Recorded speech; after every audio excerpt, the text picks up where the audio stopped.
Good afternoon students.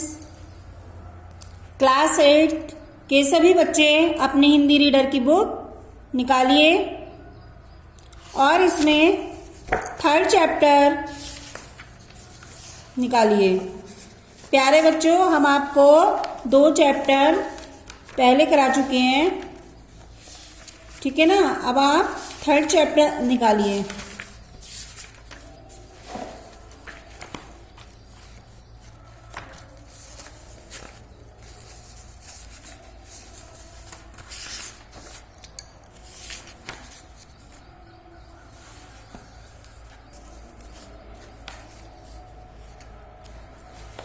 Andher Nagari, third chapter है आपका अंधेर नगरी।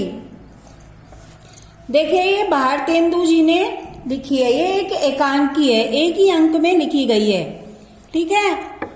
आइए इसके बारे में हम थोड़ा सा आपको समझा दें, ये किसने लिखी, ठीक है।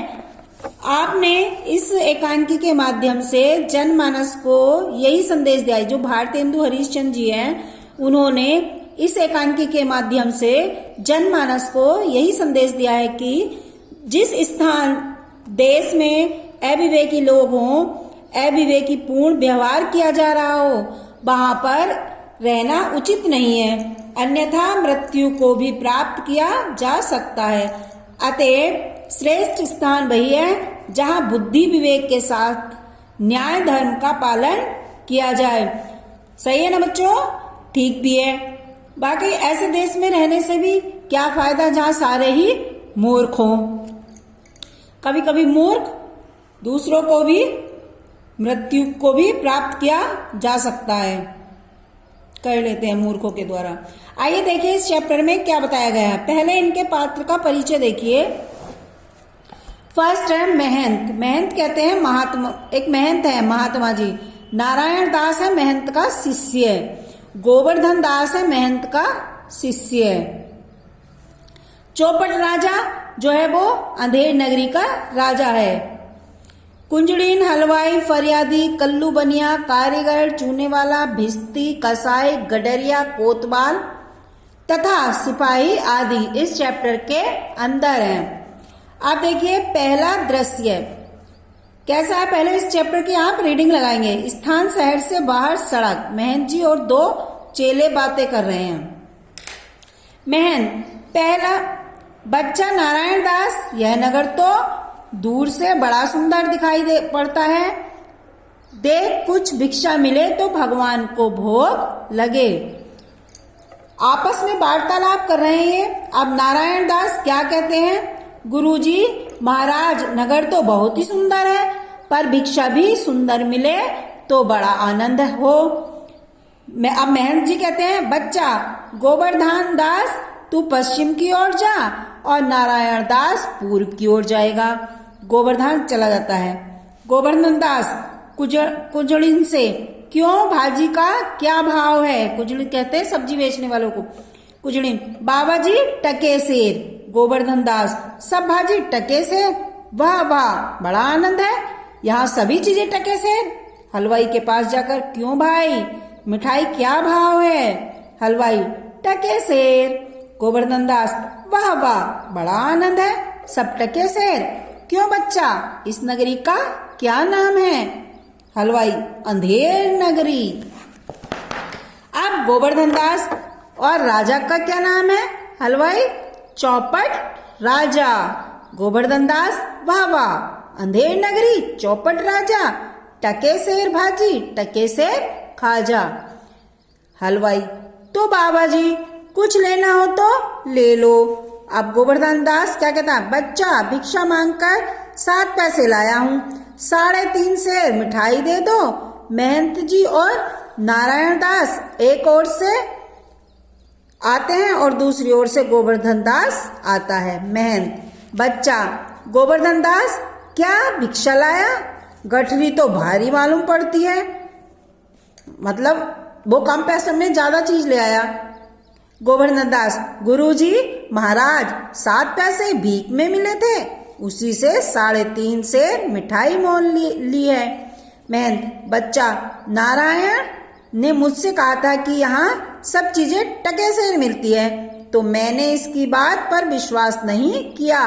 बच्चा, यह कौन सी नगरी है और इसका राजा कौन है जहाँ टके सेर भाजी और टके सेर खाजा मिलता है? गोवर्धन दास, अंधेर नगरी, चौपट राजा, टके सेर भाजी, टके सेर खाजा। आगे देखिए, मेहनत। तो बच्चा, ऐसी नगरी में रहना उचित नहीं है। मेहन जी ने उसको मना किया कि ऐसी नगरी में रहना उचित नहीं है जहाँ टके सेर भाजी और टके सेर खाजा बिकता है। मैं तो इस नगर में अब एक क्षण भी नहीं रहूंगा। गोवर्धन दास, गुरुजी, मैं तो इस नगर को छोड़कर नहीं जाऊंगा।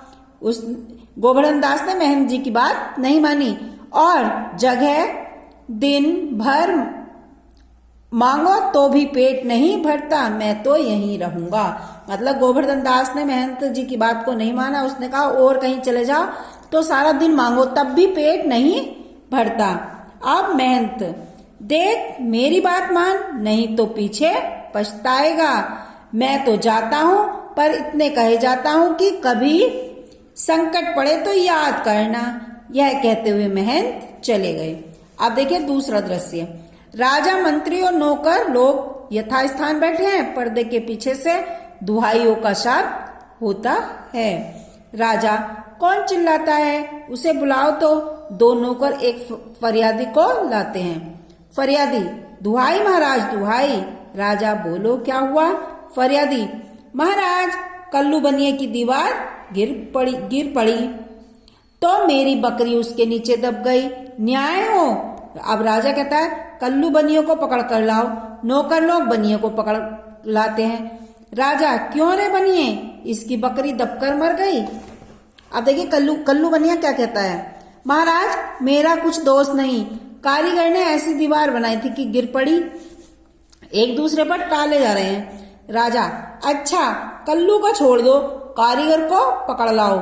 कल्लू जाता है और कारीगर को पकड़ लाते हैं। राजा, क्यों रे कारीगर, इसकी बकरी कैसे मर गई? कारीगर, महाराज, चूने वाले ने चूना ऐसा खराब बनाया कि दीवार गिर पड़ी। राजा, अच्छा, उस चूने वाले को लाओ, बुलाओ। कारीगर निकाला जाता है, चूने वाला पकड़ लाया जाता है। राजा, क्यों रे चूने वाले, इसकी बकरी कैसे मर गई? चूने वाला, महाराज, भिस्ती ने चूने में पानी ज्यादा डाल दिया, इसी से चूना कमजोर हो गया। राजा, तो भिस्ती को पकड़ो। भिस्ती लाया जाता है। राजा, क्यों रे भिस्ती, इतना पानी क्यों डाल दिया कि दीवार गिर पड़ी और बकरी दबकर मर गई? भिस्ती, महाराज, गुलाम का कोई कसूर नहीं, कसाई ने मशक इतनी बड़ी बना दी थी कि उसमें पानी ज्यादा आ गया। राजा, अच्छा, भिस्ती को निकालो, कसाई को लाओ। नौकर भिस्ती को निकालते हैं और कसाई को लाते हैं। राजा, क्यों रे कसाई, तूने ऐसी मशक क्यों बनाई?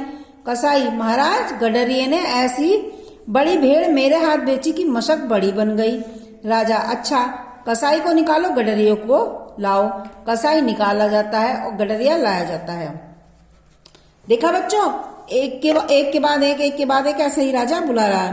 राजा, क्यों रे गडरिये, ऐसी बड़ी भेड़ क्यों बेची? गडरिया, महाराज, उधर से कोतवाल की सवारी आई, भीड़ भाड़ के कारण मैंने छोटी बड़ी भेड़ का ख्याल नहीं किया, मेरा कुछ कसूर नहीं। राजा, इसको निकालो, कोतवाल को पकड़कर लाओ। कोतवाल को पकड़कर लाया जाता है। राजा, क्यों रे कोतवाल, तूने सवारी धूमधाम से क्यों निकाली कि गडरिये ने घबराकर बड़ी भेड़ बेच दी? कोतवाल, महाराज, मैंने कोई कसूर नहीं किया। राजा, कुछ नहीं, ले जाओ, कोतवाल को अभी फांसी दो। सभी कोतवाल को पकड़कर ले जाते हैं।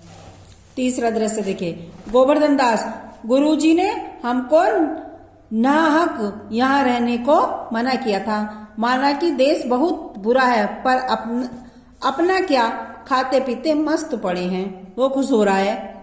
चार सिपाही चारों ओर से आकर उसको पकड़ लेते हैं। सिपाही, चल वे चल, मिठाई खाकर खूब मोटा हो गया है, आज मजा मिलेगा। गोवर्धन दास घबराकर, अरे यहाँ आफत कहाँ से आ गई? अरे भाई, मैंने तुम्हारा क्या बिगाड़ा जो मुझे पकड़ते हो? सिपाही, बात यह है कि कल कोतवाल को फांसी का फंदा बड़ा निकला, क्योंकि कोतवाल साहब दुबले पतले हैं। हम लोगों ने महाराज से अर्ज की, इस पर हुक्म हुआ कि किसी मोटे आदमी को फांसी दे दो, क्योंकि बकरी मरने के अपराध में किसी न किसी को सजा होनी जरूरी है, नहीं तो न्याय न होगा। गोवर्धन दास चिल्लाता है। सिपाही उसे पकड़कर ले जाते हैं। गोवर्धन दास, हाय बाप रे, मुझे बेकसूर ही फांसी देते हैं। सिपाही, अबे चुप रह, राजा का हुक्म भला कहीं टल सकता है। गोवर्धन दास, हाय, मैंने गुरुजी का कहना न माना, उसी का यह फल है। गुरुजी कहाँ हो, बचाओ गुरुजी, गुरुजी। वो गुरुजी को पुकारता है। महंत आकर, अरे बच्चा गोवर्धन दास, तेरी यह क्या दशा है। गोवर्धन दास हाथ जोड़कर, गुरुजी, परिवार के नीचे बकरी दब गई, जिसके लिए मुझे फांसी की सजा दी है। गुरुजी बचाओ। महंत, कोई चिंता नहीं, भौं चढ़ाकर सिपाहियों से, सुनो, मुझे अपने शिष्य को अंतिम उपदेश देने दो। सिपाही उसे थोड़ी देर के लिए छोड़ देते हैं। गुरुजी चेले को कान में कुछ समझाते हैं। गोवर्धन दास, तब तो गुरुजी हम अभी फांसी चढ़ेंगे। महंत, नहीं बच्चा, हम बूढ़े हैं, हमको चढ़ने दे। इस प्रकार दोनों हुज्जत करते हैं। सिपाही परस्पर चकित होते हैं। राजा, मंत्री और कोतवाल आते हैं। राजा, यह क्या गोलमाल है। सिपाही, महाराज, चेला कहता है मैं फांसी चढ़ूंगा और गुरु कहता है मैं चढ़ूंगा, कुछ मालूम नहीं पड़ता कि क्या बात है। राजा गुरु से, बाबा जी बोलो, आप फांसी क्यों चढ़ना चाहते हो। महंत, महाराज, इस समय ऐसी शुभ घड़ी में जो मरेगा सीधा स्वर्ग जाएगा। मंत्री, तब तो हम फांसी चढ़ेंगे। गोवर्धन दास, नहीं, हमको हुक्म है। कोतवाल, हम लटकेंगे, हमारे सबब से तो दीवार गिरी। राजा, चुप रहो सब लोग, राजा के जीते जी और कौन स्वर्ग जा सकता है। हमको फांसी चढ़ाओ, जल्दी जल्दी करो। राजा को नौकर लोग फांसी पर लटका देते हैं। पर्दा गिरता है। देखा इस कहानी से कि मोर मूर्ख होते हैं। राजा कैसा था वहां का, कैसा था राजा वहां का, अंधेर नगरी का, चौपट, कुछ नहीं जानता था। अंत में वही मृत्यु को प्राप्त हो गया, फांसी उसी को चढ़ा दी गई।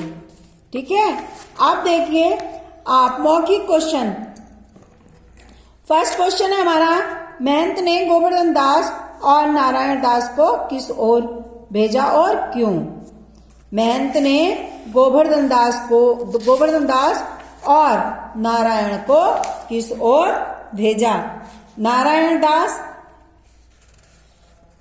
कहाँ भेजा, बताइए। नारायण दास को तो भेजा पूरब की ओर और गोवर्धन दास को पश्चिम की ओर। ठीक है, महंत ने गोवर्धन दास को तो भेजा पश्चिम की ओर, पश्चिम, और नारायण दास को भेजा पूर्व की ओर। नगरी का नाम क्या था, अंधेर नगरी। क्या नाम था बच्चों, अंधेर नगरी। नगरी में सबसे आनंद की क्या बात थी, नगरी में सबसे आनंद की बात क्या थी कि वहां टके सेर भोजन, टके सेर खाजा मिलता था। सबसे आनंद की बात यही थी। सब वहां टके सेर मिलता था, यही आनंद की बात थी। सब चीजें टके सेर मिलती थी। ठीक है ना। अब गोवर्धन दास नगर को छोड़कर क्यों नहीं जाना चाहता था, क्यों नहीं जाना चाहता था। गोवर्धन दास नगर को छोड़कर क्यों नहीं जाना चाहता था, बोलिए। क्योंकि क्यों नहीं जाना चाहता था, यहां देखिए, यहाँ पेज नंबर 19 पर पढ़िए, क्योंकि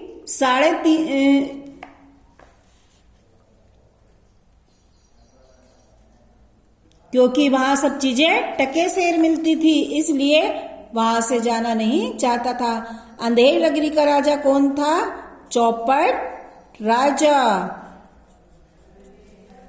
ठीक है, अब सही विकल्प पर सही का निशान लगाइए। किसकी दीवार गिरने से बकरी मर गई? कल्लू बनिए की, या भिस्ती की, गोवर्धनदास की, या कोतवाल की? तो इसका सही आंसर है कल्लू बनिए की। नेक्स्ट है, राजा फांसी की सजा किसे देता है?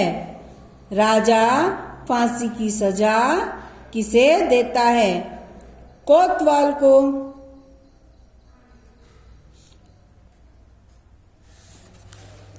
अभी देखिए नीचे, निम्नलिखित शब्दों के दो दो हिंदी पर्यायवाची शब्द लिखिए।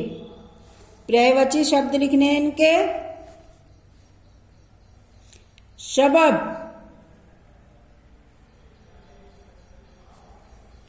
शबब का पर्यायवाची